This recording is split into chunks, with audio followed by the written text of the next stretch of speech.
The cameras caught it, the microphones caught it, and now the world cannot stop talking about it. Last night's reunion episode of Hearts in Chaos ended with a moment that no one saw coming. Kirk Turner, the man known for his cold composure and guarded silence, broke down in front of millions. His voice trembled, his hands shook, and then, through tears, he said it. "Don't ever leave me, you're my lifeline." The studio went silent. Even the producers stopped moving. Jasmine Rivera, sitting across from him, stared like she couldn't believe what she was hearing. Fans flooded social media within seconds. Some called it love. Others called it manipulation. And a few swore it was the most haunting confession ever broadcast on reality TV. Was it redemption or desperation? No one could agree. But one thing was certain: Kirk Turner, the man who had walked out on Jasmine only 3 months earlier, had just shattered his own armor in front of the entire nation. Let's rewind. Only a few weeks ago, the internet had written him off as the villain. After the leaked messages, the explosive hotel argument, and that infamous dinner scene where Jasmine's sister threw her wine across the table, Kirk disappeared. Gone from the show, gone from interviews, gone from every public event. Insiders claimed he had checked out emotionally. Yet somehow, when he returned for the reunion taping, he didn't look broken. He looked haunted. There's a difference. According to an anonymous crew member, Kirk spent the entire pre-show pacing behind the curtains, repeating Jasmine's name under his breath. It was like he was rehearsing something, they said. And when he finally stepped on stage, every eye in the studio locked onto him. Jasmine sat with her usual calm poise, wearing that silver dress that had fans calling her the queen of restraint. But even she couldn't stay composed once Kirk began to speak. "I made mistakes," he said. "I thought I could live without you. I can't." Gasps rippled through the crowd. Jasmine's mother, who had joined via video feed, covered her mouth. The host tried to cut in, but Kirk went on each word slower than the last, as if he were fighting for breath.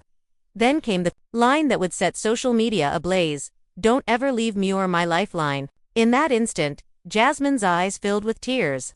The audience held its breath. Was it genuine? Was it scripted? The debate erupted before the cameras even stopped rolling. Within minutes, hashtags like #KirkConfesses and #TeamJasmine were trending worldwide. But what drove Kirk to this breaking point? What happened behind closed doors that pushed him from pride to panic? And why, even after everything, did Jasmine stay silent for so long before whispering one word that changed everything?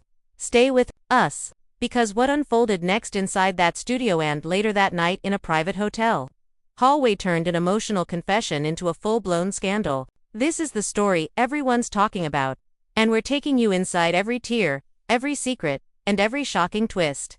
The studio lights burned low as the echo of Kirk's words settled over the set like a held breath no one wanted to release. It was the kind of silence that feels alive, the kind that hums under your skin. Jasmine sat frozen, her hands tight in her lap, her eyes glassy but dry. Kirk stared at her from across the room, his chest rising and falling too fast, his jaw trembling with the effort of keeping himself together. The host shifted in his chair, uncertain whether to speak or let the tension stretch until it broke. The cameras stayed locked, every lens catching the tremor in Kirk's voice, every heartbeat of the moment that would define them both. The audience didn't know whether to clap or cry. Someone in the back whispered, "He really said that out loud," and another voice answered in disbelief, "He begged her." Jasmine didn't move. She looked like marble carved from shock and heartbreak. The producers exchanged frantic glances through the glass booth. No one had expected Kirk to go off script. They had planned for apologies, tears, maybe a handshake, but not this, not the raw confession of a man who had built his whole reputation on control and pride. When Kirk finally looked up, his voice cracked. "I tried to forget you, Jasmine. I tried to hate you. I tried everything, but I can't breathe when you're not here." The crowd gasped. Jasmine blinked once slowly, as if she was trying to wake from a dream. The host finally leaned forward. "Kirk," he said carefully, "are you saying you still love Jasmine?" Kirk laughed, but it wasn't joy, it was the laugh of someone realizing too late how far they'd fallen. "I never stopped," he said quietly. "I just didn't know how to say it without losing myself." The camera panned to Jasmine, her lips parted slightly but no sound came out. The host waited, then asked Jasmine, "Do you want to respond?" Her gaze flicked toward Kirk and back to the floor. "I don't know what to say," she whispered. "You walked away, you left me in pieces." Kirk swallowed hard. I thought I was protecting you from me, Jasmine. I thought you'd be better off without me, but I was wrong. The words hung between them, heavy as thunder. Fans, watching from home, began flooding comments sections within minutes. Hearts broke, screenshotted. Tears filled timelines. People called it the most emotional scene of the series. Some said it was fake to perfectly timed to theatrical, but others swore they saw something real in his trembling hands behind the scenes. Jasmine's sister Lena was pacing the hallway, cursing under her breath. She had begged Jasmine not to come back for the reunion. She knew Kirk had a way of breaking her down with words. Jasmine always believed she could fix him, and Lena knew that was her weakness.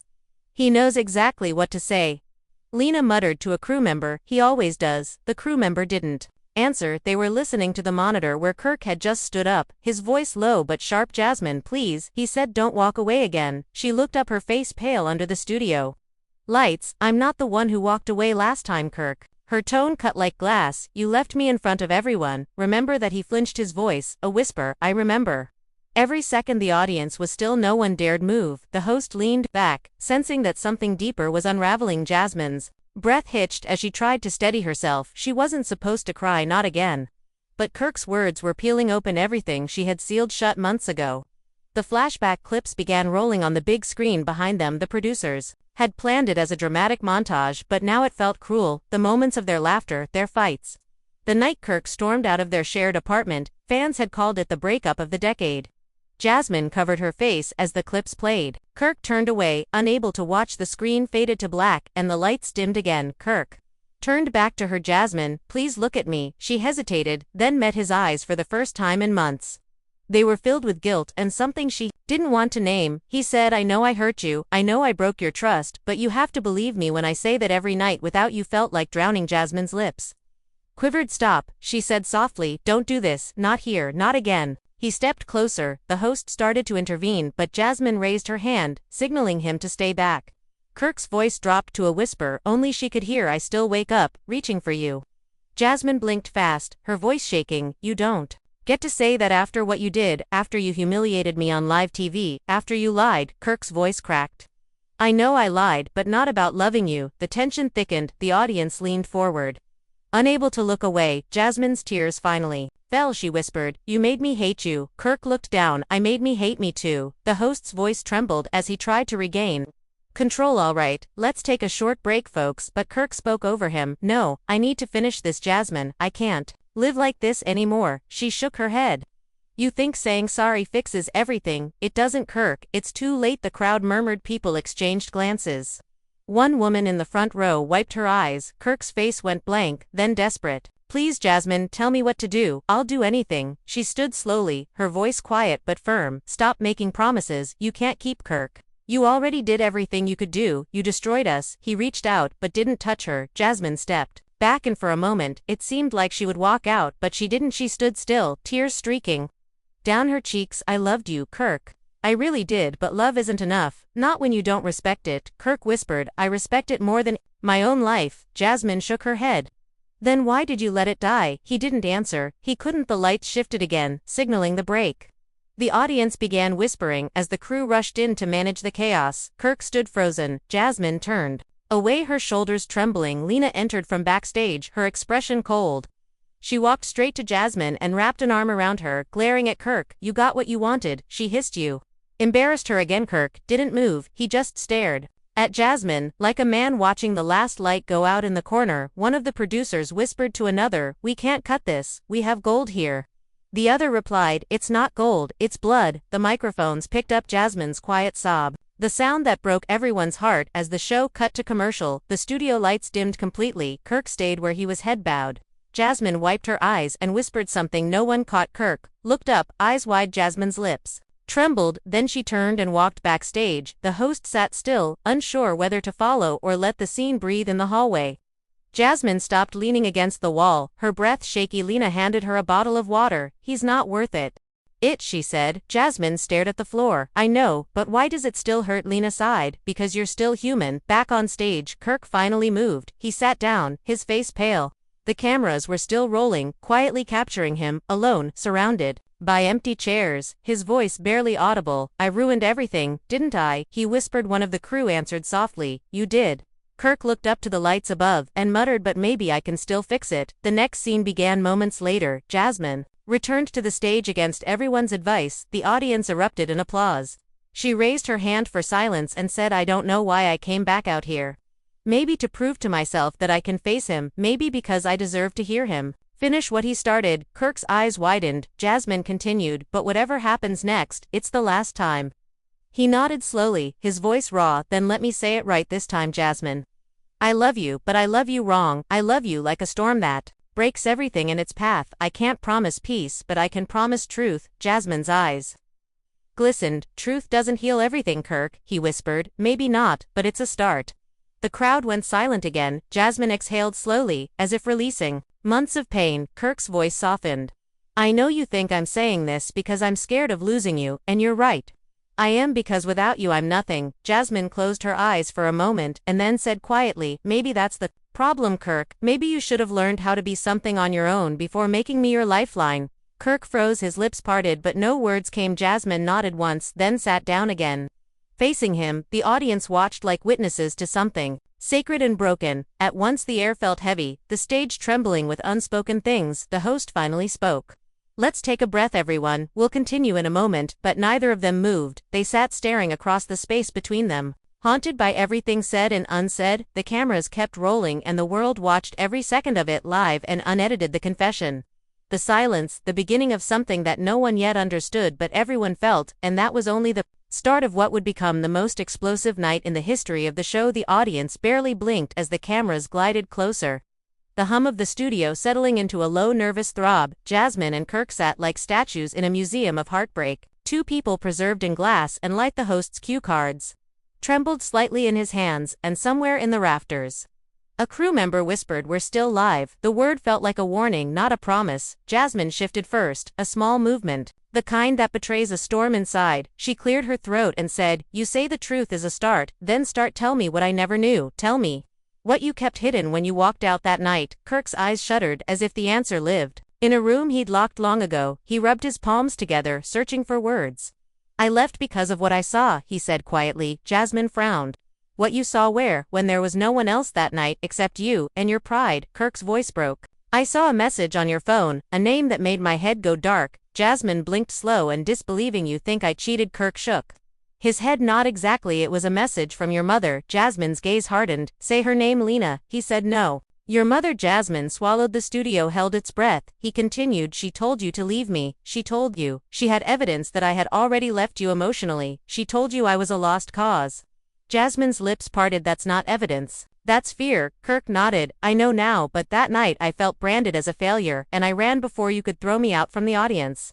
A murmur rose like wind through dry grass. A woman whispered, he left because he was scared, and someone else added, that's not love, that's panic. The host leaned forward. This is the first time we're hearing about the message. Jasmine, is this true? She closed her eyes and nodded. It's true.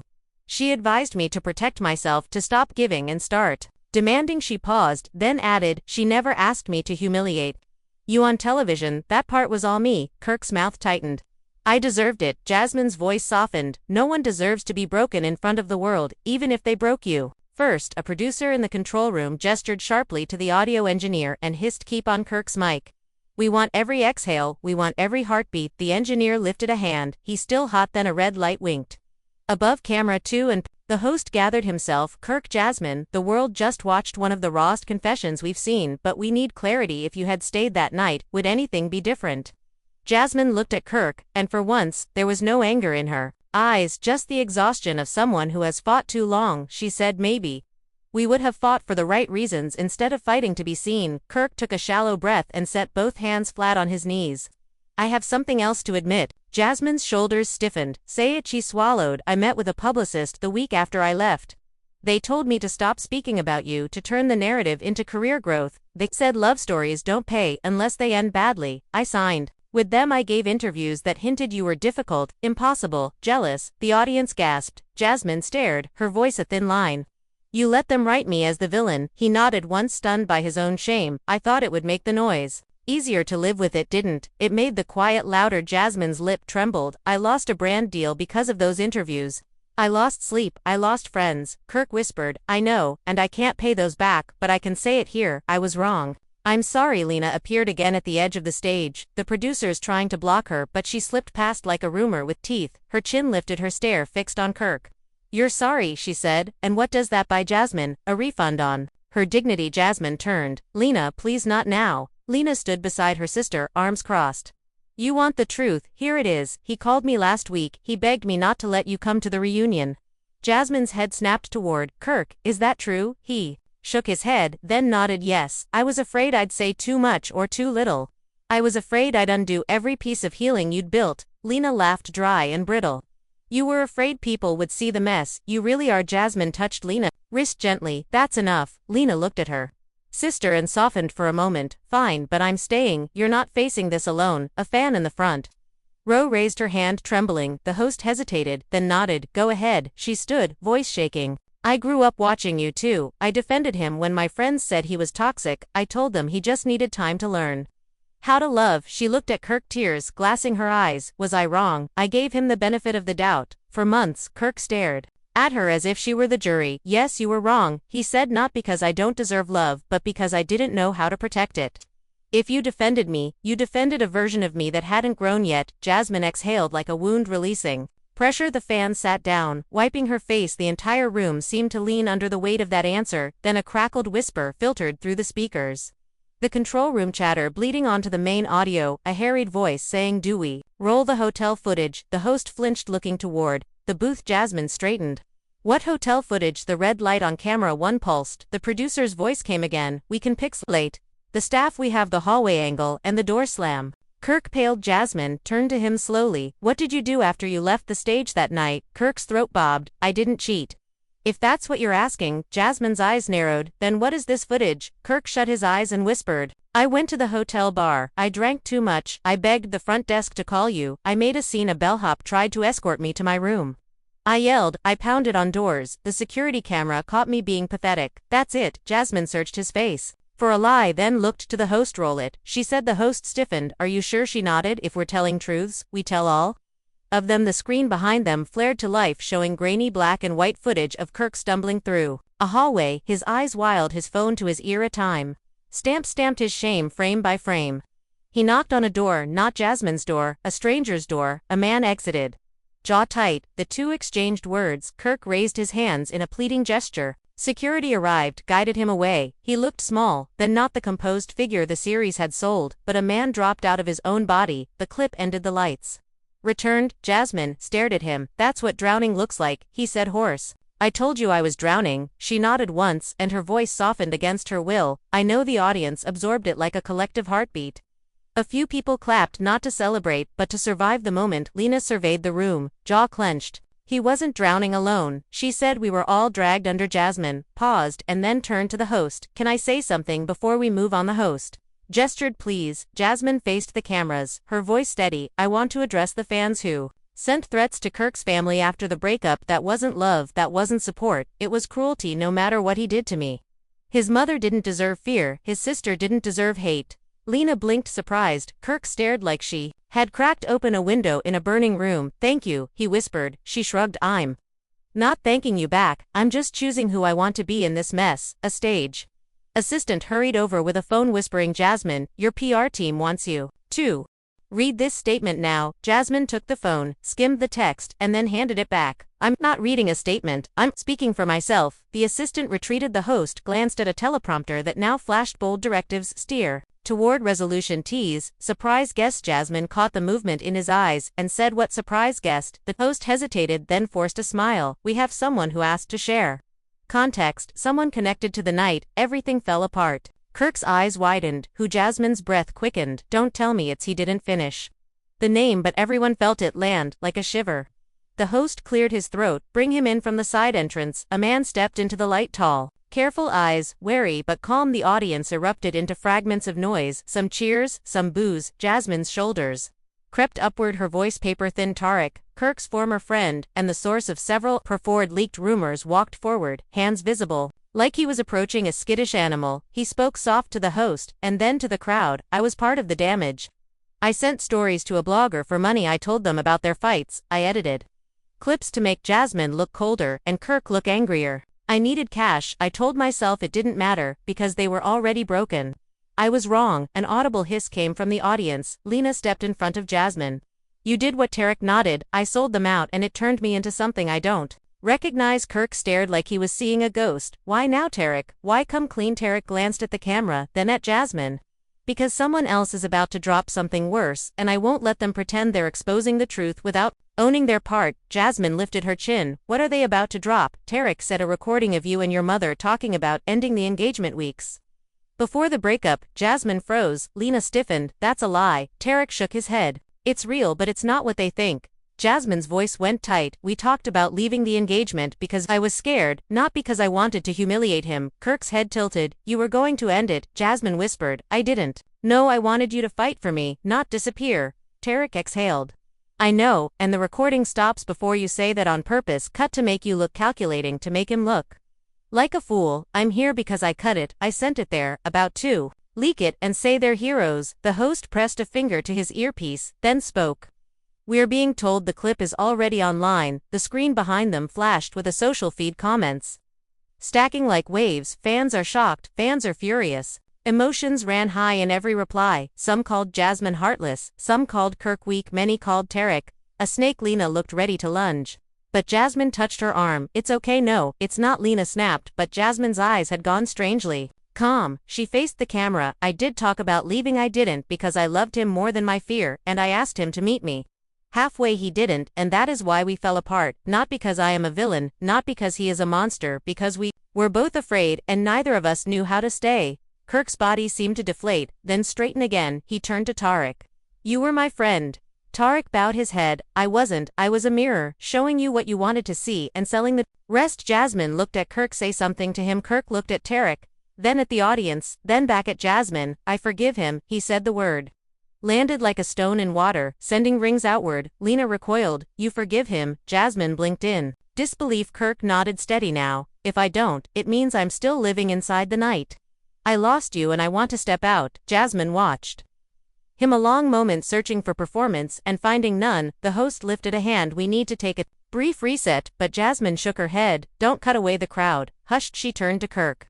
Then speak to me, not to them, not to him, to me. Kirk inhaled as if preparing to dive. You were right, he said. I made you my lifeline because I didn't want to learn how to swim alone. I was raised to win, not to feel. I thought love was a prize I could lose, so I gripped it until it couldn't breathe. Jasmine's eyes shone. That's the clearest thing you've ever said. He nodded. And here's something else clear. I am in therapy. I started 2 months ago. Her eyebrows lifted. You didn't tell anyone? He shook his head. It felt small compared to the wreckage, but I'm going every week. I'm learning to sit with silence, to name what I want without turning it into a demand. A different energy entered the room, not forgiveness yet, but something like gravity resetting. Jasmine's voice softened a fraction.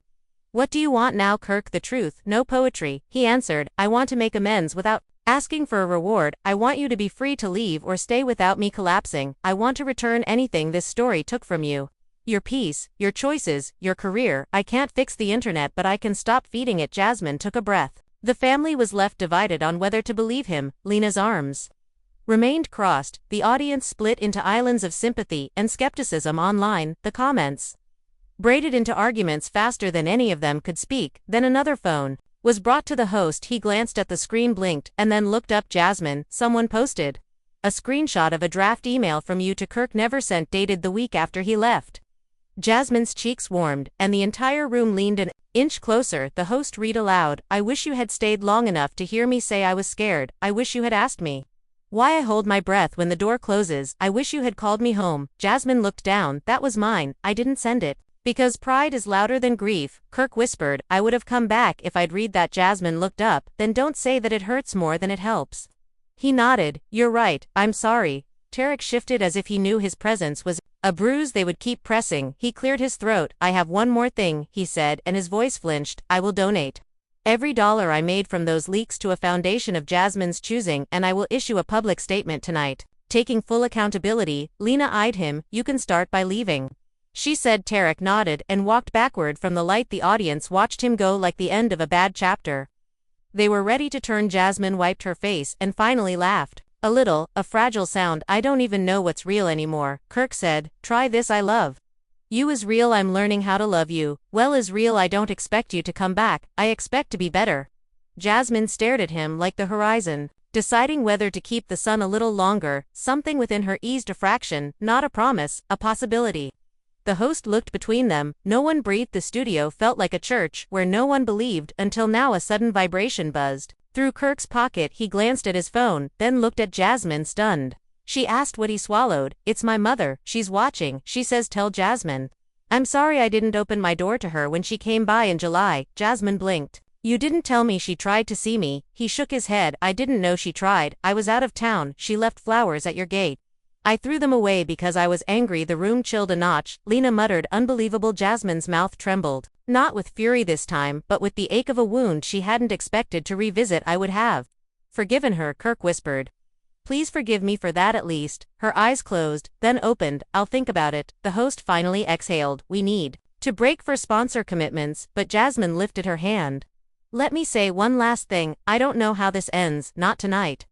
Not tomorrow, but I refuse to let strangers write the last page of my life. I will write it myself, if that includes you, Kirk. It will be because you earned a place in it, not because you begged for one." Kirk nodded once, tears bright in his eyes. "I hear you." Jasmine turned to the camera and for the first time all night looked straight into the lens. To the fans she said, "You don't owe us sides, you don't owe us rage, you owe yourselves gentleness while you watch other people bleed." The crowd fell quiet as a snowfall. The stage manager flashed a countdown. The host began to close the segment, when a commotion stirred at the side entrance. A figure hurried in, a woman in a simple jacket, hair pinned back, eyes steady.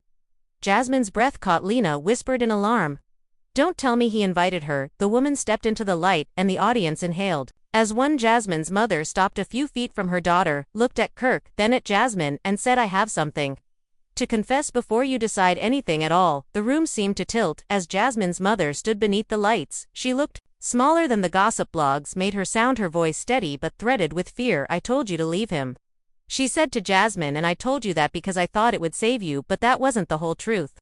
Jasmine's mouth parted. Lena stiffened beside her. "Say what you came to say."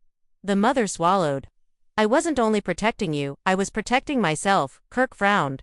"Confused. Protecting yourself from what?" She glanced toward the audience where phones glowed like a constellation of judgment. "From the debt I owed to a man who said he would erase it if you made a clean break from Kirk," she said. "I let someone buy our family's peace with your heartbreak." Lena let out a sharp breath. "You did what?" Jasmine blinked, stunned. "Who?" Kirk whispered the name, and it sailed through the room like a cold draft. "Arthur Mendoza.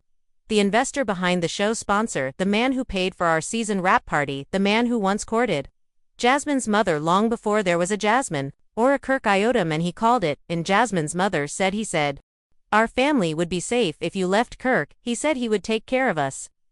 Jasmine stared like she had been dropped into a story that didn't belong to her. "He made a deal on my relationship." Her mother nodded. "You were never supposed to find out." The audience shifted like a living creature. Emotions ran high, murmurs sharp with disbelief. The host's voice caught. "Are you saying a sponsor manipulated your family to influence the breakup?" Jasmine's mother pressed trembling fingers to her temples. "I am saying I allowed it." Lena turned on her mother. "How could you do that? How could you sell her future because a man wanted to play puppet master?" Jasmine's mother looked at her daughter, not at Lena. "I watched you drown in a relationship that kept tearing you open. I convinced myself that taking the deal was saving you. I lied to myself. I lied to you. I am sorry." Jasmine stood very still. The words seemed to take a long time to reach her like sound traveling across water. Kirk stared at the floor like he knew the shape of shame, even when it wasn't his. Jasmine's voice emerged fragile. "Yes, you are sorry, but a sorry wrapped in money still smells like money." Lena's eyes flashed. "We should walk out right now." The crowd erupted. A few cheers, a few no's, a wave of phones lifting higher. Jasmine lifted a hand and the room settled. "Not yet. I want to see how deep this goes." The host touched his earpiece, then swallowed hard. "We have a statement coming in from the sponsors office. Our legal team has not reviewed it, but they claim no wrongdoing. They say any personal connections are irrelevant." Kirk let out a sound that wasn't a laugh, of course. "They say that." Jasmine murmured. The family was left divided, a line drawn between blood and truth. Lena gripped Jasmine's arm. "Come on, please." But Jasmine stood rooted. "I've been running from rooms my whole life," she said. "Not this one, not tonight." Jasmine's mother took a step closer, voice low. "I came to tell you before anyone else could twist it. I did what I did out of fear, not greed. We were drowning in debt. I felt cornered." Jasmine swallowed. "Cornered? People still choose," she said, "and you chose for me, not with me." Kirk's eyes moved between them, tormented. He looked at the audience like he was begging for someone to slow the world, but the world was already sprinting. The host's cards slipped from his hands. Fluttering to the floor like fallen birds at the edge of the stage, a security guard approached. The host whispering, "The sponsor rep is outside, he wants to speak." Live. Jasmine's spine stiffened. "Let him speak," she said. Lena glared. "Are you serious?" Jasmine nodded. "If this is our circus, I want to meet the ringmaster." Kirk's jaw tensed. The audience went quiet, waiting, as a man in a tailored suit stepped into view, his smile precise like a blade. Arthur Mendoza tipped his head. "Hello, Jasmine." "Hello, Kirk." The crowd hissed. The lights caught the slick sheen of his cuffs and made him look less like a man and more like an idea. Money turned into air and arrogance. The host attempted courtesy. "Sir, if you could clarify your connection to Jasmine's family." Arthur lifted a hand. "I'm not here for tabloid melodrama, I'm here to correct lies." He turned to Jasmine's mother. "Your debt was settled. Because I am a generous man, not because I trade love like stock." Jasmine's mother flinched.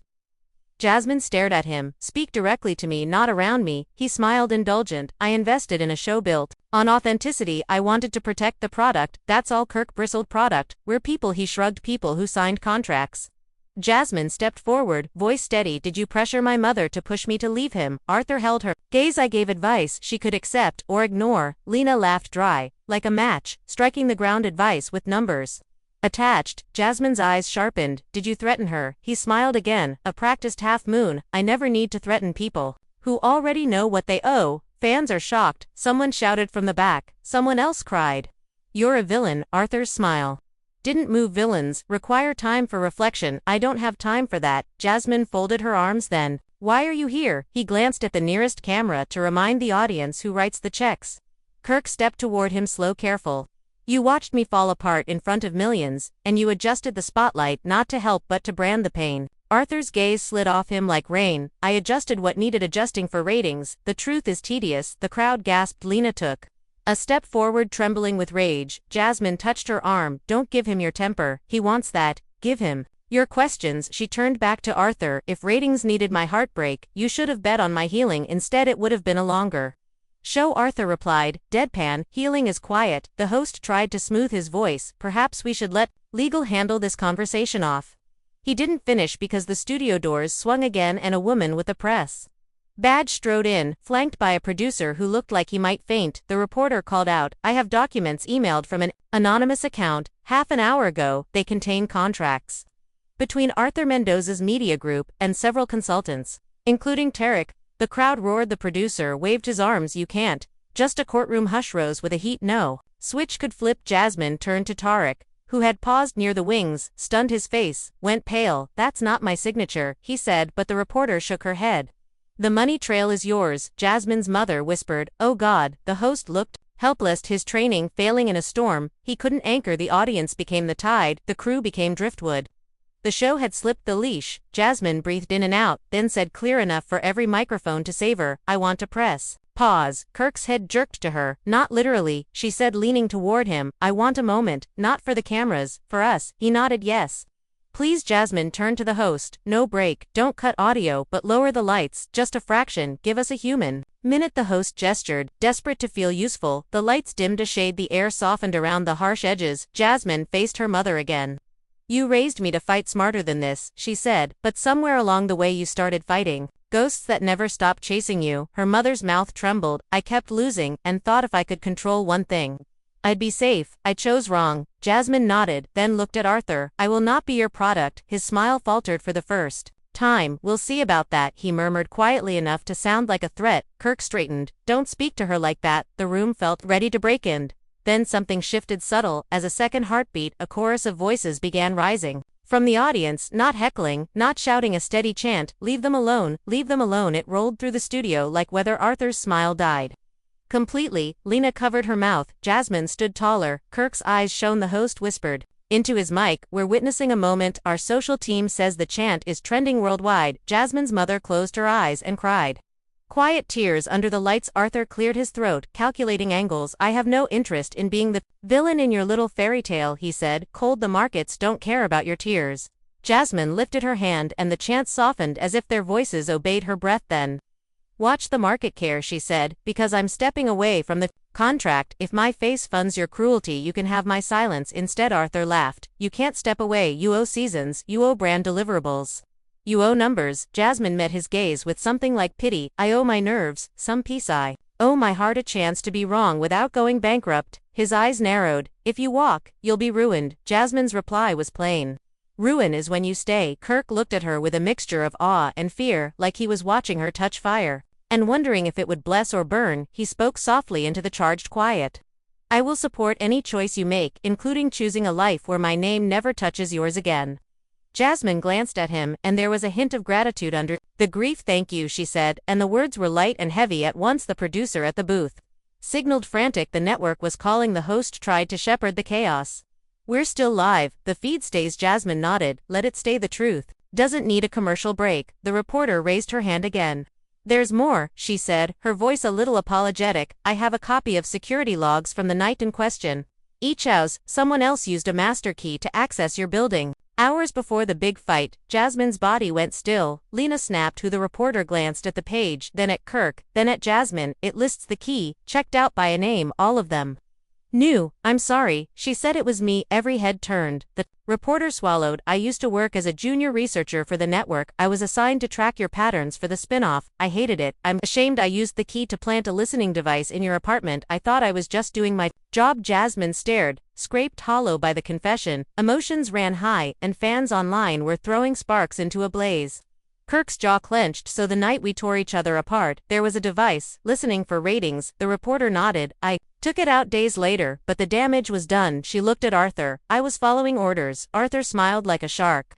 The best employees anticipate orders. Jasmine's throat tightened. You turned my home into a set. You turned my love into a script. And the worst part is we choreographed our own pain so well that you didn't even need to edit. Lena's rage finally found a target. She stepped toward Arthur, but Jasmine moved quick, placing herself between them. Not like this, she said, her voice a steady tether. We don't bleed for applause. We end this with spine. Lena breathed hard, then nodded. Okay, I hear you. Jasmine looked to the host. I will give one final statement then. I need a room with a door. The host nodded, eyes damp. Take your time. She didn't. She walked to the edge of the stage like it was a shoreline, and she was done drowning. She addressed the fans. You think you know us because you've watched us. You don't know what fear does to a family, or what hunger does to patience. You don't know the way a camera teaches you to act like pain is content, but many of you do know your own version of this story. So hear me. Protect your hearts from people who feed on them, and when you see a woman being torn apart, do not sharpen your knives in the comments. Call your mother instead. Tell her you love her. The studio went quiet as prayer. Kirk stood beside her, not touching, not claiming, sharing the light like a man who had finally learned a boundary. He spoke low for the audience and for her. I was wrong to make you my lifeline, and then hand you the wire with both ends burning. I will spend the rest of my life learning how to carry my own weight. She looked straight ahead. Not at him yet, but she did not step away. Arthur snorted. This is sentimental nonsense. The feed will cut, and the world will move on. Jasmine turned to him. One last time. I am not your numbers, she said, and walked past him toward the wings. Her mother reached for her. Jasmine hesitated, then took her hand. Lena fell into step on the other side, a triangular fortress built of bruised women. The audience rose, not in chaos this time, in witness clapping, first confused, then sure. The sound built into something like a wave that chose to lift rather than drown. Kirk didn't follow immediately. He stood still, letting the absence stretch like a road. He needed to walk on his own. After a beat, he stepped down from the stage and approached Arthur with a calm that didn't belong to the man from their earliest episodes. He said quietly, I am filing a claim with the union and with our attorneys for manipulation, misconduct, and breach of privacy. You can call it nonsense, but paperwork is patient. Arthur's eyes cooled. You'll never work in this town again. Kirk gave a small, tired smile. Then I'll work in my own life. For once he turned to leave and stopped when a child's voice rang from the audience, a small boy held by his mother calling Kirk. Don't give up on love. Kirk looked over, and something inside him rearranged with care. He lifted a hand to the boy, not promising anything, except that he heard him. He walked off stage, following the path. Jasmine had taken the camera, tried to find his face, but he kept it angled toward the floor like a man in a sanctuary. Backstage was cooler. A hush nested in the corridors. Jasmine stood with her mother and Lena near a vending machine, the kind that turns snacks into decisions. Her mother kept apologizing. I am sorry, Jasmine.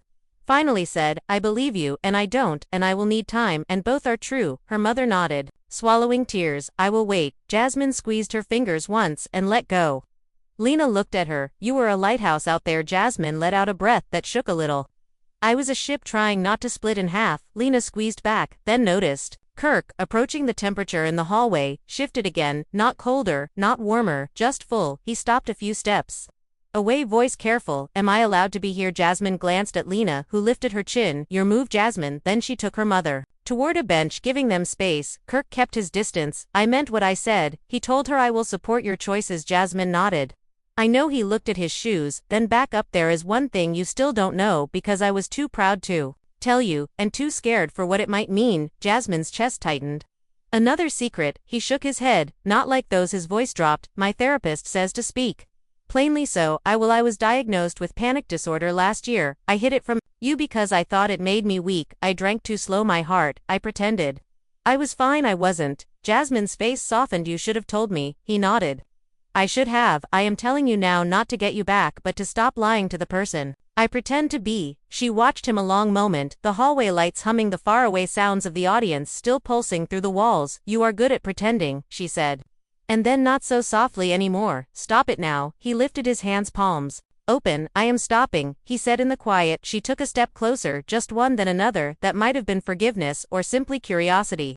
Do you want to know what I wanted to tell you the night you left? She asked. He nodded. Please, she inhaled. I was going to ask you to come to therapy with me, not because I blamed you for everything, but because I didn't know how to hold both love and fear without breaking. I wrote it in the email I never sent. He closed his eyes. I would have come. She shook her head. You didn't. Then that is the truth. We live with a soft alert chimed from a phone. It was Lena's. She glanced at the screen, eyes widening. Jasmine. The recording just dropped, the one Tarek warned us about, but it's longer than what he said. Jasmine's stomach dipped. Play it. Lena hesitated, then tapped the screen. Audio filled the corridor. Jasmine's voice from months ago, tired, but fierce. I can't keep walking blind into a future where I'm the only one looking for the light. Her mother's voice replied, I'll do what I have to do to keep you safe. Jasmine answered, I don't want safety at the price of my soul. Then silence, followed by another voice. Low male, not Kirk. Arthur Mendoza, saying you will thank me later. The clip ended. Lena swore softly. Jasmine felt the old heat creep up her neck, then cool into something steely. Put your phone away, she said. We already lived it. Kirk studied her face. I am sorry for every way I let you stand alone. She looked at him, and for the first time all night her eyes softened. Without breaking, let me be clear, I don't know if love is on the table again. Not tonight. Maybe not ever. He nodded. I hear you. Then, he added, almost shy, may I make you tea? The memory landed between them, a small domestic echo. Jasmine almost smiled. You remember how I take it? He offered a shy half shrug to Sugars, and no performance.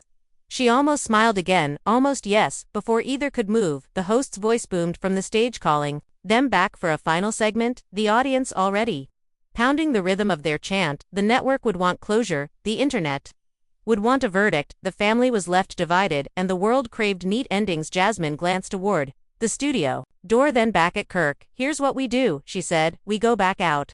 We tell them we will not answer the question, are you together? We will answer only the question, are you whole? He nodded a quiet yes, and for the first time all night their breathing synced. They walked side by side toward the light, not touching, not posing, not promising, passing the reporter, who stood against the wall, shaking a little. Jasmine paused, told her, do better with your curiosity. The reporter nodded, wiping her eyes. I will. Lena grinned fierce at that, and whispered to Jasmine, I'm proud of you. Jasmine exhaled, I'm trying. The mother watched them with a fragile hope and a penitent heart, fingers curled around a tissue like a flag of surrender. The audience sounds swelled as they stepped onto the stage again. The lights rose and the cameras leaned in, greedy but not cruel, not this time.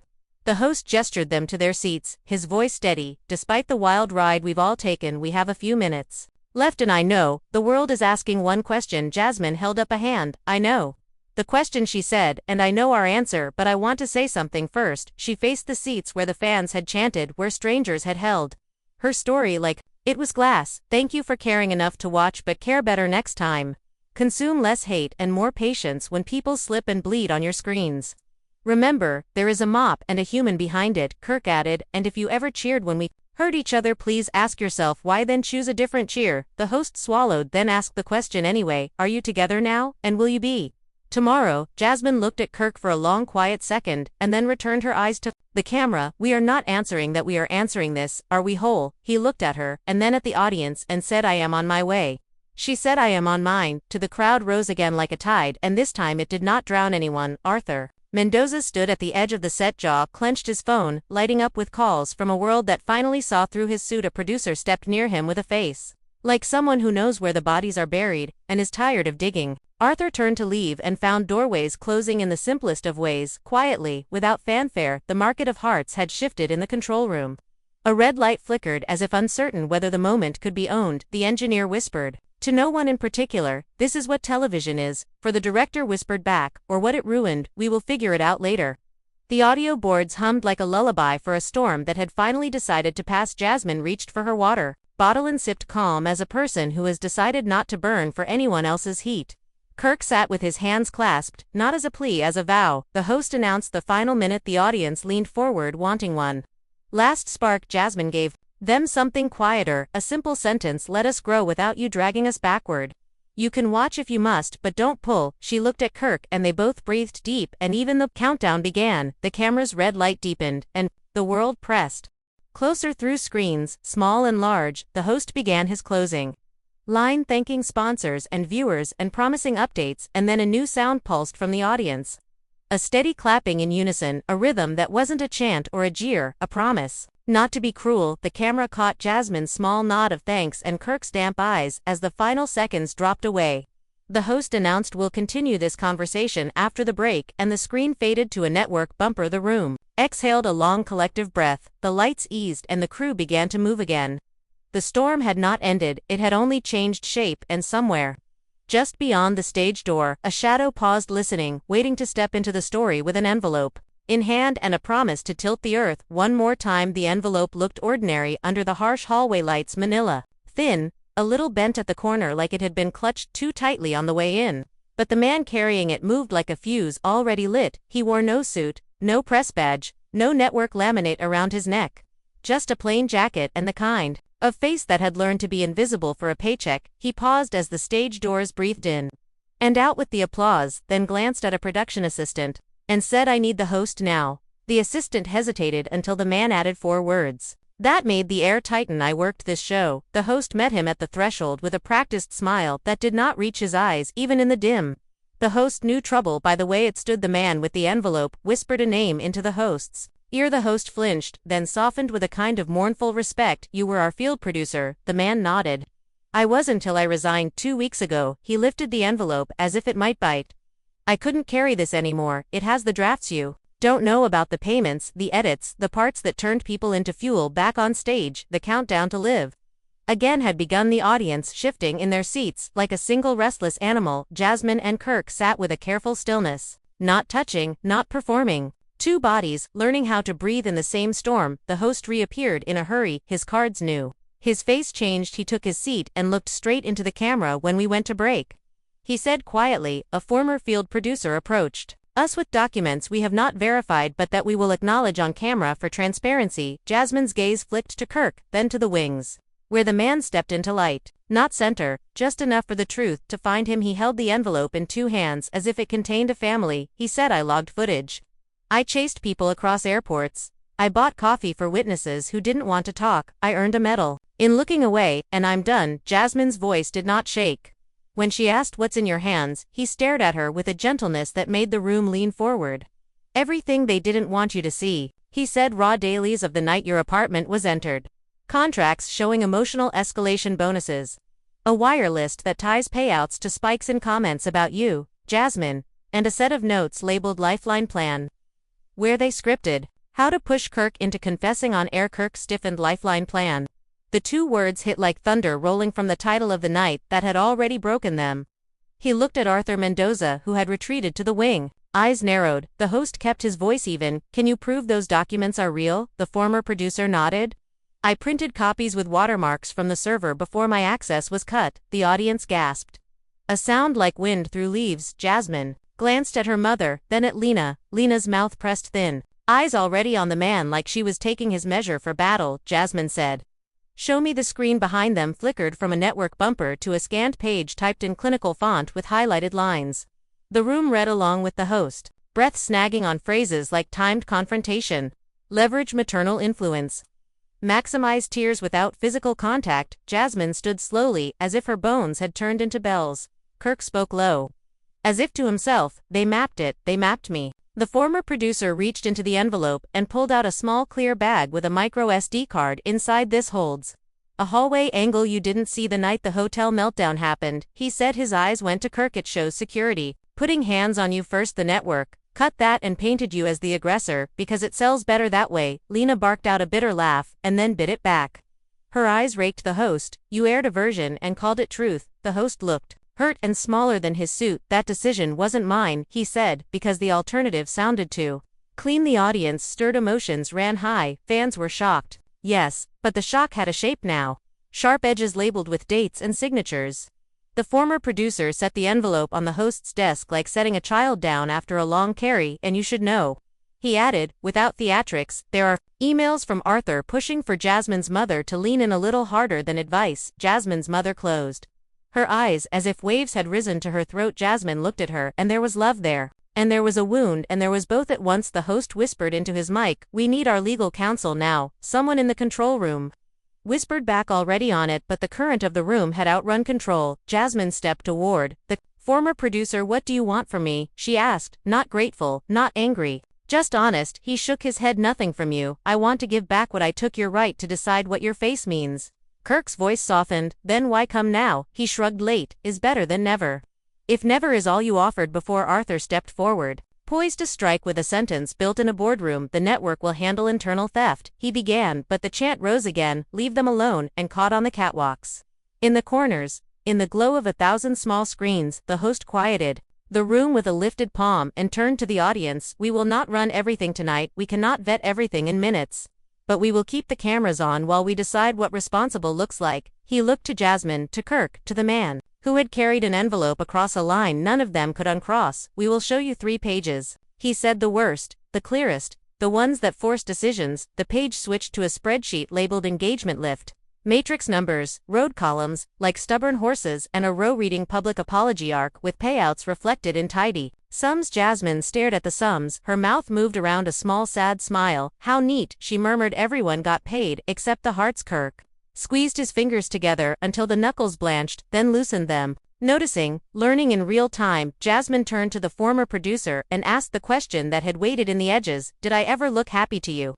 Off camera, when the lights went down, he hesitated, then answered the truth, I saw you tired and kind. That's not the same as happy. Jasmine's face did not break, but a light behind her eyes shifted. Lena leaned in and whispered, we can stand up and go. Jasmine breathed, I know, then looked at the host. Not yet. The host nodded like a man given 1 more minute to live. He addressed the room. We have something else to share, and I say this with the full weight of consequences. There is an addendum in the envelope that names a family member as a cooperating party in early negotiations for a spin-off. The room snapped tight. Lena's eyes whipped to their mother, then away, then to Jasmine, back to the host, who would not meet anyone's gaze. Jasmine asked, say the name. The host swallowed and said it gently. Lena. Silence can be cruel or tender. This one chose to be both. Lena blinked once, as if a flash had gone off behind her eyes, then steadied her jaw. Yes, she said, I took the meeting. I was scared of the bills, scared of the noise, angry at him for breaking you and angry at you for letting him. And a producer said we could build a show on sisters who survive men. Lena's voice thinned. I said, I'd think about it. I didn't sign anything. Jasmine stared at her like a horizon, trying to decide whether to keep the sun. I would have forgiven you if you had signed, Jasmine said, and I can forgive you now, but I won't pretend it doesn't take. Lena's lips trembled. I know, and I'm sorry. I wanted control over something the world takes without asking. Jasmine's shoulders softened and she nodded. I understand wanting a steering wheel in a car that's already crashed. Kirk spoke into the delicate, quiet Lena. Thank you for telling the truth. Lena's glare found him. It wasn't for you. It was for her. He nodded. You can still have my thanks. I'll put it down gently, if it bothers you. She almost smiled, despite herself. Okay, put it down. The audience breathed again, like a lung deciding to try one more inhale. The host touched the envelope once as if to confirm it existed, and said, we're going to do something unusual. We're going to call the network's ombuds office. We're going to transfer this envelope to them on camera, and we're going to ask a third party to audit the footage in 2 weeks. The control room erupted. The director hissed, "Are you out of your mind?" The host stared straight ahead. "I am trying to grow one." The lights warmed a shade, as if approving. Jasmine turned, scanning faces, landing on the former producer. "Have you changed your mind yet?" He shook his head. "That would be easy." "I won't choose easy anymore." Kirk reached into his jacket, not for show, for courage. He took out a crumpled sheet of paper folded so many times it had the softness of cloth. He held it without offering it to anyone. "I wrote a statement," he said, "before today. It was all I had. It doesn't fit anymore." Jasmine looked at the paper, then at him. "Read it anyway." He shook his head. "No, I wrote it to beg you to come back, and now I know I should beg you to forgive yourself first." She stared at him, startled by the shape of the sentence. He added, "And I will stand here while you decide if you want me in your life as a cautionary tale or as a man trying to be worth the air." He uses the audience. Went quiet, a different kind of quiet, reverent, without being a church. The reporter, who had confessed earlier, raised a tentative hand. The host nodded. "Go ahead." She swallowed. "I have a short clip from the Raw dailies in my inbox. Now someone inside is streaming them. It's from the night of the fight at the apartment." Jasmine shifted an inch toward Kirk. Instinct, not memory. The screen changed. New footage. No music, no score, just light and shadow. A door opened in the frame. Kirk stepped in. No swagger. Just a man already tired. Jasmine's voice from somewhere off camera came soft. "You're late, and I'm scared." And his voice answered, "I know, and I'm sorry, and I'm also scared, and I don't know how to say that without you thinking I'm weak." The clip ended before the fight. It ended right where a different story might have begun. The room shivered with the ghost of an alternate timeline. Jasmine pressed fingers to her lips, then lowered them. "This is what they left out," she said, "not the cruelty. The confession of fear." The fans watching from home filled timelines with a different kind of noise. Less venom, more ache. The family was left divided, but in a way that felt like a bridge might exist if anyone bothered to build one. Arthur Mendoza shifted, calculating losses, thinking in numbers so loudly you could almost hear them climb over each other to escape. The host exhaled into his microphone. "I cannot believe I'm about to say this, but we're inviting an attorney representing the cast to join us for a minute." A woman in a dark blouse appeared from the wing. Quick, professional eyes, clear. She took the envelope in careful hands and said, "I'll log this. I'll file injunctions, and I will call the union in the morning." Jasmine nodded. "You will call tonight?" The attorney's mouth tipped into approval. "Yes, tonight." The attorney turned to Arthur and said, "You will preserve every byte, or we will file spoliation." Arthur sneered. "Oh please," she added, "and we will subpoena your personal messages next." A ripple of approval moved through the audience like a breeze. Kirk looked at Jasmine and, with a small gesture that asked permission, moved to stand 2 paces closer, not touching, still not claiming. She looked at him and didn't say no. A step that would have been invisible any other night felt like a planet tilting. A producer tried to hand the host a fresh card. The host waved it away. "I don't need a script to ask this," he said. "Jasmine, do you want to continue the show after tonight?" Jasmine's answer arrived slow and exact. "I want to continue my life after tonight. If the show wants to honor that, we can talk. If not, let it end here." The crowd murmured a low yes. Lena reached for Jasmine's hand. Jasmine let her fingers be held. Their mother stood a little apart, refusing to make herself the center, learning in real time what it means to love without directing someone's breath. Jasmine glanced at her mother, then said, "You owe me amends, and you will make them in patience, not performance." Her mother nodded, tears shining. "I will." The studio doors sighed again. A breeze carried something like rain that wasn't rain, just the memory of it. Someone must have opened a door to the night outside, and the truth wandered in on its own. 2 feet, the former producer cleared his throat. "One more thing," he said, quiet enough to require the room to lean. "I also brought letters." Jasmine frowned. "Letters?" He nodded. "Someone sent them to the network office. Return to sender." He held up a small bundle tied with a string. Jasmine recognized the paper before her logic did. Her handwriting running like a river over 3 months of hope. She had mailed them to Kirk after the breakup, then lost her nerve and asked for them to be stopped. She had begged the receptionist to pull them from the outgoing tray, then changed her mind and mailed them anyway, then sat awake and hated herself when they never came back. Now, the bundle lived in a stranger's hands like a small animal that had managed to survive a winter. Kirk took a breath that cut. He looked at the bundle like it might explode, then at Jasmine. "May I see one?" Her chin lifted just a little, then dropped in a nod. The former producer untied the string and passed a letter to the host, who passed it to Jasmine, who held it for a second longer than memory before placing it in Kirk's palm. He unfolded it slow, and the paper made a sound like snow underfoot. His eyes moved left to right, and his mouth opened a fraction on a line that meant more than 2 weeks of therapy and 1,000 press Strategy calls, I want you to come home so we can learn how to leave the parts of us that hurt people. He read loud enough for the microphone to catch. Jasmine listened, hands steady now that the past had finally finished its spin in the dryer and rested. Warm before them, I wrote that the night I thought you had become my enemy. She said I didn't send it because I became mine. Kirk refolded the paper and handed it back, not to the host. To Jasmine, this belongs to you, he said. I will write my own words and I will keep them. The audience watched. This handshake made of paper and passed like viewers growing older in a single minute. The host touched his earpiece and nodded slightly. We have 3 minutes, he announced. Let's spend them. Well, Jasmine agreed, her voice. Even we will. The world wants a verdict and a kiss, but we will give it a blueprint. This is the work we will do. I will apologize where I punished the wrong people. I will forgive where it brings me peace, not where it buys silence. I will rebuild with my sister. I will set boundaries with my mother. I will pursue legal action against systems that profit from injury, and I will drink water and sleep 8 hours. Even when the internet bargains for my exhaustion. A low laugh moved through the crowd like a small warm animal finding its den. Kirk spoke after her. I will stay in treatment. I will make amends in private before I beg for applause. In public, I will never again ask Jasmine to carry my breathing for me. I will submit a written complaint by sunrise, and I will not threaten, but I will persist. The host seemed startled by how simple the future sounded when named without music. He nodded, then looked at the camera directly. Fans are shocked, he said, and perhaps relieved, and perhaps angry. And we will sit with that. We will also commit as a studio to an internal review. Yes, legal. I hear you groaning in my ear. It's still on record. He smiled like a man who had finally taken a position. Jasmine's mother lifted her head and spoke to the room. I will repay my debt to my daughter in time, not gifts, and I will speak to the ombuds's office about my part in what was done. Lena squeezed her hand. That's a start, she said, not a finish, and their mother nodded. That's a start. The attorney raised a finger. One practical note for the world, she said. Do not send threats to anyone involved. Do not turn your grief into punishment. Donate to clinics that treat people who never get airtime. If you must spend your outrage, spend it where it heals the room. Actually listened as if logic had become a sudden trend. Jasmine smiled at the attorney, a quick small thanks.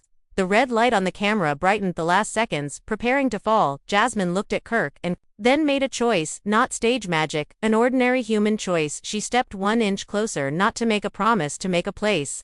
She said, we will walk out separately tonight, not because we are enemies, but because we are people who need different air. After the same storm, he nodded grateful and didn't reach for her hand. The host counted down with fingers and a warmth he had earned by staying in the wreckage with them. 3 to 1, we're still here, he said to the camera, and the screen faded not to commercial but to the network's standard card, and then to a list of resources for viewers who needed help. Everyone in the studio exhaled, as if a long-held note had ended. The lights softened. The chant did not return. It had done its job. The crew stepped into motion, a kinder kind of chaos. Jasmine turned to the former producer and said, thank you. He shook his head. No, thank you for making me answer to myself. Kirk touched the paper in his jacket pocket, rolled it once, then slipped it away. Jasmine faced her mother and Lena and said, let's go home, but not the home that hurt us, the home we make now. Lena nodded and their mother whispered yes. They moved toward the exit and the corridor opened in front of them, like a road at dawn. Kirk waited until they had a few steps ahead, then followed at a respectful distance. A producer tried to catch his arm for a quote. He smiled without teeth. Not tonight. The producer let him go. Learning finally how to leave someone be. Arthur Mendoza watched them depart.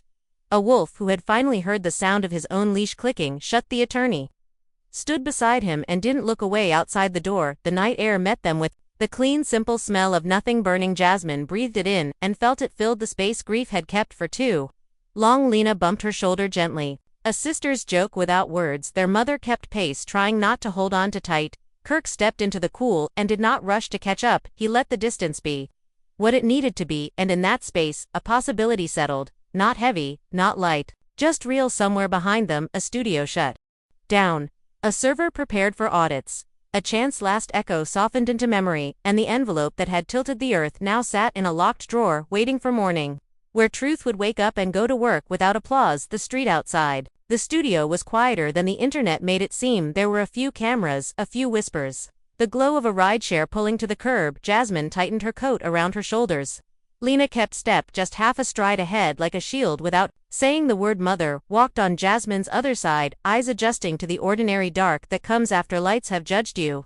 Jasmine told the driver her address, then looked at her family. We're going to my place, not for a summit, for sleep. Lena nodded. I'll make tea there, Mother whispered. I will keep my phone off. Jasmine allowed herself a small yes that could be heard only because the night made room for it. Kirk did not share that car. He walked to the far end of the block where a second car idled. The air was clean with that faint metallic taste cities exhale after rain. He put a hand on the cold roof of the car and looked back once, not to watch Jasmine leave, but to memorize her unchoreographed silhouette. Lena glanced over her shoulder and caught him looking. She didn't wave, she didn't glare. She simply saw him and let it be. Then Jasmine's car eased into traffic and the night closed like a curtain that had learned not to trap inside the car. Kirk breathed through the kind of fatigue that sits behind the eyes. His phone vibrated with messages from sponsors, a network executive, his therapist, the attorney.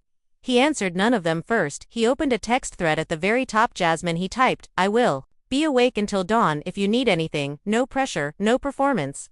Then he deleted the last line and kept only the first. The message delivered and sat there like a chair in an empty room, not an invitation to collapse, simply a place to sit back. At Jasmine's apartment, the hallway smelled like citrus and floor cleaner. Lena wedged a slipper between the door and the frame, as if to keep the world from shutting too hard. Their mother moved quietly through the kitchen, opening cabinets with the care of a guest. Jasmine slipped out of her shoes and stood in the living room where the wheels of old arguments had carved grooves that only she could feel. She didn't speak. Right away, she listened to the soft domestic noises, a kettle filling, water flowing, a cupboard closing, and after a while, she felt her lungs steady like a boat that has finally found a slower current. Lena set mugs on the counter. Jasmine leaned against the doorway and watched her sister stir sugar without being asked. You remember how I take it, Jasmine, said Lena. Snorted. I remember you better than you remember yourself. Jasmine almost laughed. Then didn't Mother came with a plate of crackers and a slice of apple because old habits refused to retire. Quietly, she placed the plate down like an apology, turning itself into a gesture. Jasmine met her eyes. I heard you tonight, Mother. I will need more time than one confession. Mother nodded. I will give it, and I will give it without making you carry my remorse. Jasmine breathed. Okay, then looked at Lena. How bad is it online? Lena shrugged like a fighter checking a bruise. Manageable. There's plenty of noise, but also people who finally stopped throwing stones. You'll sleep and decide what matters in the morning. Jasmine's phone buzzed on the table. She didn't rush to it. She finished half her tea, then checked it. An email from the Ombuds office confirmed receipt of the envelope. A short note from the attorney said we filed and CCD union and ITU focus on breath. There was also Kirk's message for plain words. I will be awake. She stared at it long enough to recognize that it did not pull at her, it simply sat with her. She typed thank you, then erased it, then typed again thank you and pressed send. Not a signal, not a door, just the truth that gratitude lives even when love is inconvenient. Her mother moved to the sofa, folded a blanket across her lap, as if this were any other night. Lena took the far chair. Jasmine remained standing as if movement were the only furniture she trusted. The apartment held stories in the walls. She tried not to read them. She chose instead the thin story of Nautia, hum from the refrigerator, the faint noise of a city that never quite sleeps. Her shoulders lowered a notch. Lena clocked the shift and nodded good in the small language sisters speak without vocabulary. Kirk let himself into his place and went directly to the sink. He turned the handle and splashed water on his face. It was not movie water, it was cold, with a hint of chlorine, and it woke him enough to feel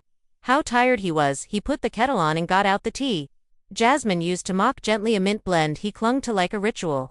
He had no right to. He opened the cupboard where she kept an extra mug during the months they had memorized each other's routes. It wasn't there anymore, of course, but he looked anyway and then laughed at himself quietly, not cruelly, a sound that meant I am changing in inches, not miracles. He made tea, sat at the small table, and spread out the paperwork the attorney had emailed for his review: complaint language, union guidelines, a sheet on privacy violations.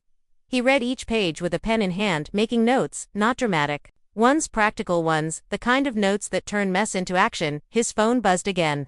Not Jasmine, not the network, his mother. She had texted a photo. He almost didn't open it when he did. It was a picture of a tiny box, dusty from storage, his name written on the lid in his father's careful block letters, a relic from a house they had lost years ago. She wrote, found this tonight, after the show, thought you might want to open it tomorrow, love you. He typed love you too and stared at the photo a long time. The box looked like a confession in wood and twine. He put his phone face down, not to shut the world out but to give it a chance to be quiet without being banished around midnight. Jasmine rinsed the mugs and told Lena she should sleep. Lena said, "I'll take the couch." Jasmine shook her head. "You take the bed, I need a couch tonight." Lena didn't argue. Mother asked if Jasmine wanted her to leave. Jasmine said no, stay both of you, the apartment can hold us, we've all been held by worse. They made a small camp of blankets and pillows, the kind of fort grown women build when the news cycle has eaten their armor. Jasmine lay on the couch and stared at the ceiling where a faint ring from a long-gone light fixture still marked the plaster. She tried a breathing exercise her therapist had taught her. Inhale for 4, hold for 4, exhale for 6. Her chest didn't obey at first, but eventually did a little. She could feel the exact weight of the day and she didn't try to trick herself into dropping it. She set it beside her like a packed bag she would not carry up the stairs. Tonight, sometime after 1, she rolled to her side and picked up her phone again. There were a dozen messages, a request from the network for a morning call, a statement drafted by her old publicist, a text from the former producer that said I will be available if questioned, and an unfamiliar number with a voicemail. She almost ignored it, then played it. The voice was older. "Careful, Jasmine, this is Marta. I used to work front desk at your building before they changed security. I left because I didn't like what they asked me to do. I saw a man return mail addressed to Kirk months ago. It looked like personal letters. I thought it was wrong. I thought you should know. I'm sorry I didn't speak sooner. Good night, child." The message ended. Jasmine sat up. Letters again, always letters, like messages carried by birds that forgot their destination. She texted the attorney, "Please add testimony from Marta, front desk former, to list for tomorrow." The reply came quick on it. "Sleep." Kirk wrote a short email to his therapist, subject line, "Tonight, in open light." He typed, "I said the things I should have said months ago. I didn't say the ones I used to say to make the room love me. I didn't drink after the show. I made tea, and I'm going to try to sleep." He did not send it yet. He read it twice, then hit send, not because it would impress anyone, because it would anchor him to a choice. He shut off the main light and left the lamp on his table to hue the room with a humble gold. The kind that neither forgives nor judges, only sees. The city began to hush in that way. Only insomniacs noticed. Jasmine moved from the couch to the window and looked down at the street. To stray cats negotiated a territory line near the curb. A bike leaned against a tree where someone would forget it until morning. She thought of the envelope, the man who carried it, the studio doors closing, the chant that had protected her when Fury wanted to borrow her mouth. She thought of Kirk's message, a simple sentence that had not asked for her decision. She closed her eyes and knew that tomorrow would ask for choices again, but tonight did not. So she gave herself permission to be undecided. Near 3, Jasmine woke from a shallow doze to the soft sound of her mother whispering a prayer in the kitchen. Not a dramatic one, a steady list of names in a rhythm passed down through women who survive by naming what they love. Jasmine listened and found no anger there, only a bruise that knew it could heal with honest hands.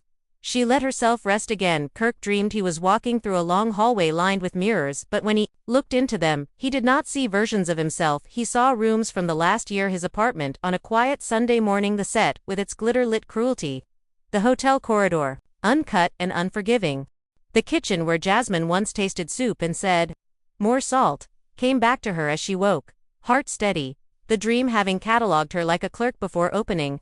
She turned to the window, where the first gray of morning traced the sky. At 6, she rose, sweater on, note on the counter, gone to the park, back soon. Outside, the city hadn't yet put on its armor. Pigeons cooed by the bench. She didn't text Kirk. She didn't need to. At 6:05, she heard soft steps. He wasn't breathless, not triumphant, just there, hands visible, like someone who had learned how to arrive. "Good morning," he said, like it meant something. "Good morning," she echoed.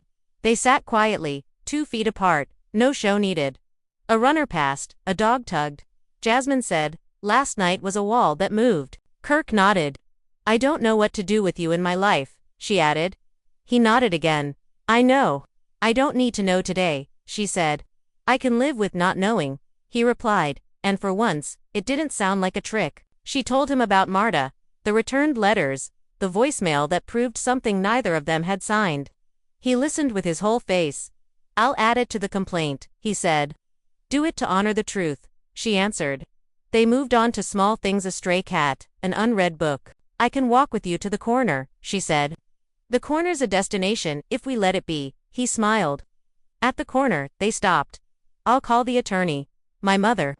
I'll check on Lena. Draft my own statement, she said. I'll ask the network for leave. I'll ask myself for rest. That made them both smile. A cyclist passed too close. She almost touched his sleeve, but didn't. He didn't close the space. I don't forgive you yet, she said, but when you choose calm over spectacle, it unknots something. Thank you for telling me, he said. I'll keep notes. Go home, sleep, she told him. You look like a man who wrestled a broadcast and a lifetime. And the broadcast won, he joked, less than usual. Then, thank you for not letting them write our ending, even if I'm not in the next chapter. It won't be about you, she said. I hope it isn't, he replied and meant it. As the city woke, Jasmine returned home. Lena opened the door. I watched from the window. Of course you did, Jasmine smiled. Their mother burned eggs. Jasmine took the spatula. They cooked like people relearning the alphabet of ordinary. Elsewhere, attorneys filed motions. Producers told the truth again. Jasmine typed a 3-line statement for herself. I will no longer sell my pain.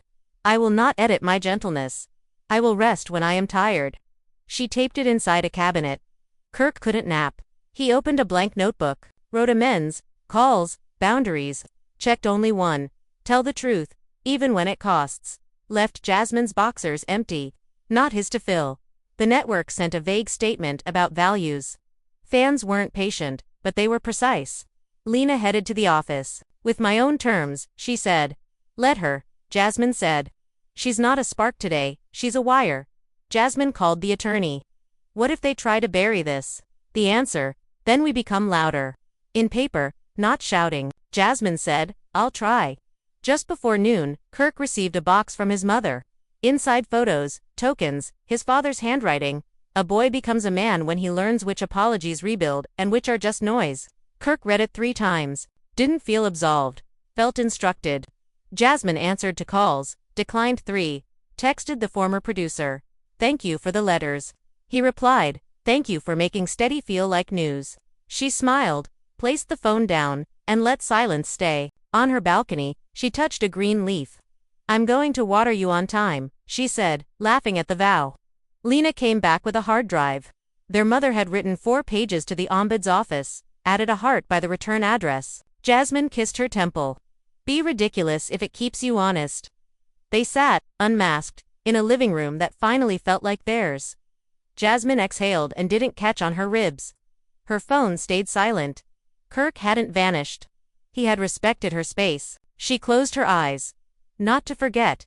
Not to remember. Just to rest. But then the attorney called. It's spreading.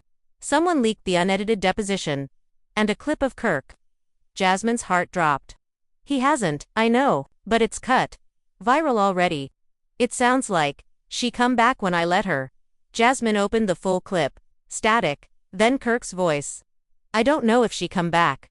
I don't know if she should. She come back when I let her. Tell her own story again. They had sliced out the truth. They're dragging him, Jasmine whispered. Kirk hadn't seen it yet. Give him 1 hour of peace, she begged. But he had seen it. His phone wouldn't stop. He walked out. The studio pulled him in. Old badge. Green light. Arthur smiled when he saw him. Still relevant, huh? Where did you get the recording? Kirk asked. Arthur shrugged. It's television. It's a graveyard, Kirk replied. He dropped a recorder. Play it. Arthur's voice on tape. We'll get a promo either way. Kirk said, you edited it. I have wire transfers, calls. The envelope had everything. Security appeared. Kirk turned to the hallway camera. Record this if I disappear tonight. He left. Jasmine met him outside. They edited you. He nodded. Arthur tried to bait me. She reached for his hand, stopped. He didn't close the space. We're not performing this time, she said. Not this time. Then, a car rolled up. A voice. Jasmine, I'd think twice. A man hidden in shadow. The envelope wasn't the only thing he kept. Footage. From before everything. Kirk stepped forward. Who are you? Someone who knows, the man said. You don't forget what they bury, he added, before vanishing into the night. Jasmine stood still. Maybe I do need to dig. The next morning, rumors exploded. Hashtags trended. Fans fractured. Some claimed Jasmine knew more. Others defended her. Kirk texted, if they release it, we face it together.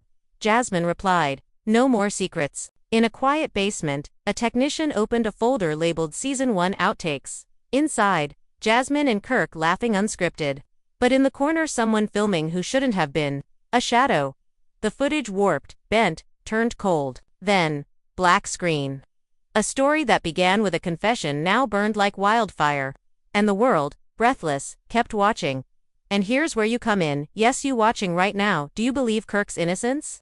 Do you think Jasmine is being manipulated, or do you think both of them are victims of a machine that feeds on heartbreak? Drop your thoughts in the comments. Tell us whose side you're on, or if you think there are no sides at all. We'll be reading every single theory because, let's face it, this isn't just drama anymore, it's a phenomenon. It's the kind of story that keeps people up at night. Replaying lines frame by frame, trying to catch the truth slipping between the edits. If you think you've spotted a clue, we want to know about it. Did you notice that moment in the leaked tape? Where the shadow moved before the laughter cut? Did you catch the figure standing in the reflection near the hallway mirror? Maybe you did, maybe you didn't. Either way, rewind it, watch again, and tell us what you see. And don't forget, this isn't over. The network has gone silent officially, but word inside says they're preparing a statement by morning, and you can bet it's going to be damage control. Rumors are swirling that Jasmine might break her own silence through a personal stream, a tell-all, where she speaks without the show's filter. And if that happens, you know we'll be right here, breaking it down for you in real time, because no one covers the twists like this channel. If you want to stay ahead of every secret, every leaked clip, every teardrop that becomes tomorrow's headline, make sure you hit that subscribe button right now and turn on the notifications, because trust us, the next 20 hours are going to change everything again. We've seen fandoms rise and fall, but nothing compares to the chaos this confession has unleashed. Kirk's last message to his followers before going offline. Read one simple sentence: truth costs more than love, and people can't stop debating what it means. Is he walking away from fame, or warning Jasmine about something darker? Did the man with the car really exist, or was he part of another staged leak? We've got insiders claiming production trucks were spotted outside the same studio tonight, with equipment ready for a new shoot, maybe a documentary, maybe a trap. Nobody knows yet, but we're watching every move, and we'll have updates as soon as the story unfolds. For now, the internet is split wide open between heartbreak and fury, one side calling Jasmine a survivor rewriting her own ending, the other accusing her of playing the world like a chessboard, and Kirk the fallen hero or the final player in a game that never ends. Tell us which version you believe, and more importantly, tell us why, because in stories like this your opinion becomes part of the evidence. Every comment counts, every theory fuels the next twist. The producers read them, the lawyers read them, and whether you believe it or not, Jasmine and Kirk read them to the lines you write tonight might decide how they respond tomorrow. And while we wait for the next reveal, take a second to breathe. Yes, breathe, because the energy around this story is insane. We've been glued to the screen since Kirk's first words, "Don't ever leave me, you're my lifeline," and here we are months later still trying to understand what that line really meant. Was it love or warning or prophecy? Some say the shadow in the footage proves there's a third player, someone who knew how to keep them both under the same spotlight. Some say the network built this entire tragedy as part of a secret spin-off. Whatever the case, we're not done, not even close. So here's what you can do if you want to keep the truth alive. Share this video right now, send it to your friends, your group chats, your theories and forums. Tell them we're following every lead, because stories like this deserve to be seen without the edit cut, without the network's control. Hit that like button if you think Jasmine deserves justice. Hit it twice if you think Kirk deserves peace, and if you're one of those rare viewers who believes they both deserve a way out of this circus. Let's see how many of you are out there. Flood the comments with the word Lifeline. We'll feature the most powerful ones in our next episode. And remember, this is not the end, this is only the calm before the next broadcast. Somewhere out there that missing footage exists, and when it surfaces, it's going to rewrite everything we think we know about Kirk, about Jasmine, and about what really happened the night before it all began. So keep your eyes open, your minds sharp, and your notifications on, because the truth has a way of finding the light no matter how many people try to bury it, and when it does, you'll hear it here first. This is your channel, your drama, your deep dive into the chaos that keeps the world watching, and we'll be right here when the next confession drops. Until then, stay curious, stay kind, and don't ever look away, because the story of Jasmine and Kirk isn't over, it's just beginning. Asterisk.